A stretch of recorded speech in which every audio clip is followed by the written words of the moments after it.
ദൈവത്തെ സേവിക്കുന്നതിനെ കുറിച്ചാണ് നമ്മൾ ചിന്തിച്ചത്.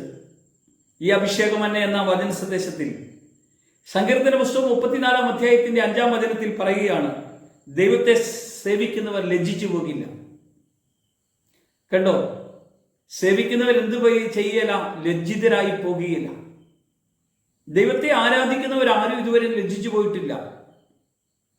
ദൈവത്തെ രാപ്പകൽ യേശുക്രിസ്തു ജനിക്കുമെന്ന സദ്വർത്തമാനം കേട്ടവർ, ആ യേശുക്രിസ്തുവിന്റെ സദ്വർത്തമാനം കേട്ട ദേവാലയത്തിൽ രാപ്പകൽ ആരാധിച്ച ശിമയോനും അന്നയൊക്കെ ഇരുന്ന് ദൈവത്തെ ആരാധിച്ചു പ്രാർത്ഥിക്കുന്നത് നമുക്ക് കാണാൻ കഴിയും.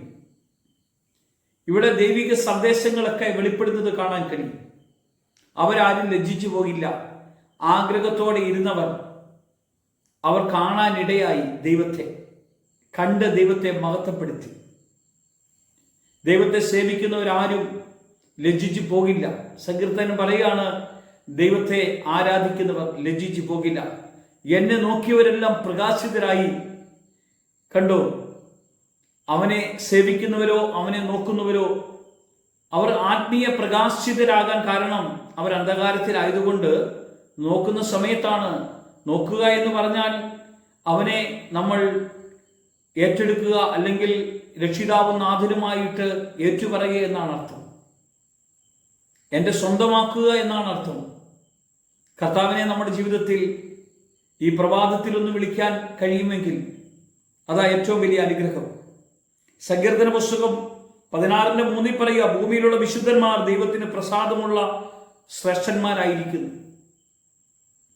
കണ്ടോ, ഭൂമിയിലുള്ള വിശുദ്ധന്മാരോ ദൈവത്തിന് ഏറ്റവും ശ്രേഷ്ഠന്മാരായിരിക്കുകയാണ്. യഹോവയുടെ സംഗീതം തന്റെ ഭക്തന്മാർക്കുണ്ടാകും. യഹോവയുടെ ദൂതൻ അവന്റെ ഭക്തന്മാരുടെ ചുറ്റും പാളയം ഇറങ്ങി വിടുവിക്കുന്നു. കണ്ടോ, ദൈവത്തിന്റെ കൂടെയുള്ളവർക്ക് എപ്പോഴും ദൈവം കൂട്ടാകും.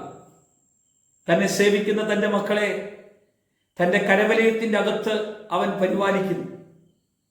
അതിലേറ്റവും വലിയ ദൈവപ്രവൃത്തി പത്രോസിനെ, യാക്കോവിന്റെ തല ശിരച്ഛേദം ചെയ്ത ശേഷം പത്രോസിനെ പിടിച്ച് തടവറയിലാക്കിയപ്പോൾ ദൈവം പത്രോസിനെ വിടുവിക്കാൻ കടന്നു ചെല്ലുന്നത്. തന്നെ സേവിക്കുന്നവർ ആരും ലജ്ജിച്ചു പോകില്ലെന്നുള്ള ഏറ്റവും വലിയ അടയാളമാണ്. സഭ ഉറ്റിരുന്ന് പ്രാർത്ഥിച്ചു.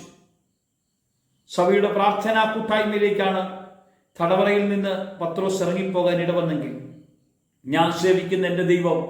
ഒരിക്കൽ പൗലോസ് പറയാണ്, കപ്പൽ യാത്രയിൽ കപ്പലെല്ലാം തകർന്നു കഴിഞ്ഞപ്പോൾ പൗലോസിനോട് കർത്താവ് പറയാണ്, നിന്റെ യാത്രയിൽ നിന്നെയും കൂടെയുള്ളവരെയും ഞാൻ സംരക്ഷിക്കുന്ന ദൈവമാണ്.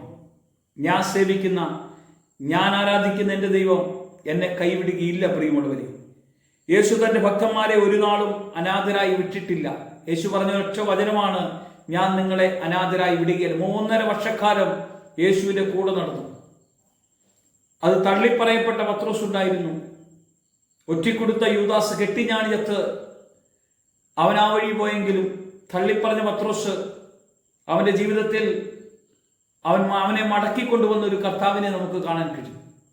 എന്നിട്ട് കർത്താവ് പറയാണ്, എന്നെ ആരാധിക്കേണ്ടതിന്, എൻ്റെ വാഗ്ദത്തം നിങ്ങളുടെ മേൽ വെളിപ്പെടേണ്ടതിന് നിങ്ങൾ കാത്തിരിക്കണം. ഞാൻ സേവിക്കുന്ന എൻ്റെ ദൈവം എന്നെ ഒരിക്കലും കൈവിടില്ല. നിങ്ങൾക്ക് അങ്ങനെ ആഗ്രഹത്തോടെ പ്രാർത്ഥിക്കാൻ കഴിയുമെങ്കിൽ നിങ്ങളുടെ ഭവനത്തിൽ നിങ്ങളുടെ കർത്താവ് കടന്നു വരും. യേശുവിനെ രക്ഷിതാവും നാഥനുമായിട്ട് ഇന്ന് സ്വീകരിക്കാൻ പറ്റുമോ? ഇവിടെ ദൈവത്തിന്റെ പ്രവൃത്തി നിങ്ങൾ അനുഭവിക്കാൻ കഴിയും. ഏത് വലിയ തകർച്ചയാണോ നേരിടുന്നത്, നിങ്ങളുടെ തകർച്ചയുടെ മധ്യേ നിങ്ങളെ അനുഗ്രഹിക്കുന്ന, നിങ്ങളെ ആശ്വസിപ്പിക്കുന്ന, നിങ്ങളെ ബലപ്പെടുത്തുന്ന, നിങ്ങളുടെ കൂടെ കടന്നു വരുന്ന ഒരു കർത്താവിന്റെ സാന്നിധ്യം നിങ്ങൾക്ക് അനുഭവിക്കാൻ കഴിയും. നമുക്ക് ഹൃദയം തുറന്ന് പ്രാർത്ഥിക്കാം. കർത്താവേ, ഇന്ന് ഈ സമയം ഈ വചനം, ജീവനുള്ള വചനം, അത് ഞങ്ങൾക്കൊരു അനുഗ്രഹമായി മാറേണ്ടതിന് ഞങ്ങൾ സേവിക്കുന്ന, ഞങ്ങൾ ആരാധിക്കുന്ന, ഞങ്ങൾ വിളിക്കുന്ന ഞങ്ങളുടെ കർത്താവ് ഒരിക്കലും ലജ്ജിച്ചു പോകാൻ ഞങ്ങളെ അനുവദിക്കാത്ത വണ്ണം ഞങ്ങളെ അവന്റെ കരങ്ങളിൽ വഹിക്കുന്നത് ഞങ്ങൾക്ക് അനുഭവിക്കാൻ ഇന്ന് നീ ഇടയാക്കിയ കൃപയ്ക്കായി സ്തോത്രം. യേശുവിന്റെ നാമത്തിൽ തന്നെ ആമേൻ.